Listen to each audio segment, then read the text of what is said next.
Alright hello welcome to my channel นะสบายดีนะวันนี้เราจะมา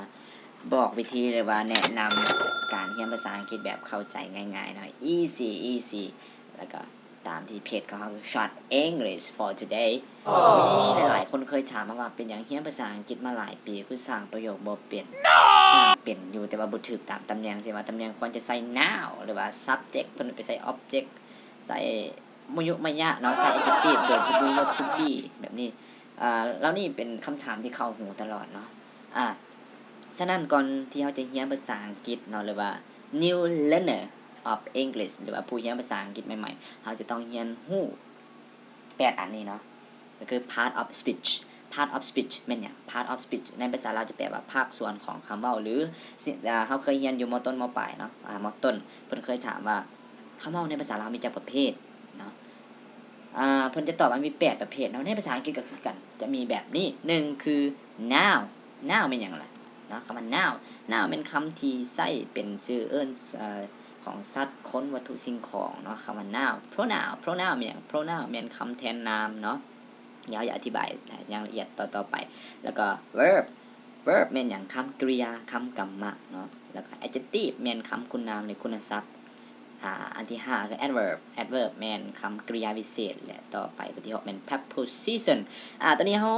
จะมีการงงหน่อยนึงเนาะระหว่าง conjunction กับ preposition บ่งงบ่ไหนบ่งงก็คือ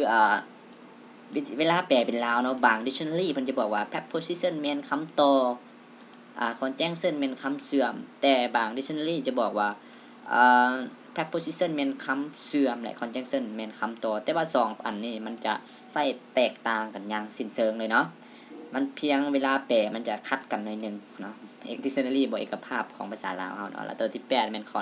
interjection เนาะอันนี้เป็นคำอุทานจะบ่ยากปานใดฉะนั้นเรามาลงลึกคำว่า noun คำนามเป็นคำหยังคำนามเป็นคำที่ใช้เป็นชื่อเอิ้นคนสัตว์วัตถุสิ่งของต่างๆเนาะตัวอย่าง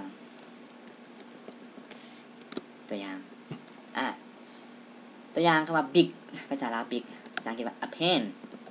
big เป็นชื่อหยังชื่อเอิ้นของวัตถุเพราะว่า big เป็นวัตถุตัวที่2นี่ George แม่นคนเนาะตัวอย่างว่า Mr. George เป็นชื่อคนนี่ก็เป็นคำนามและตัวที่3 picture แม่นหยัง picture ก็เป็นคำนามเนาะสิ่งเหล่านี้ล้วนแล้วแต่เป็นคำนามแต่ประเด็นหลักๆที่เราจะเรียนรู้คำนามให้เข้าใจแบบ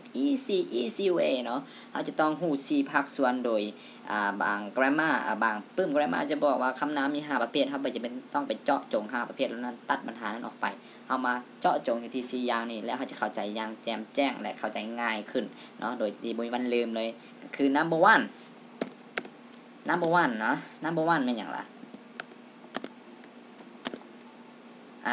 countable noun number 1 countable noun number 2 uncountable noun number 3 man singular speak well spell very bad นะ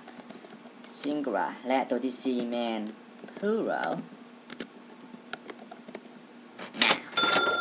เนาะให้เฮาจื้อ4อย่างนี่เนาะ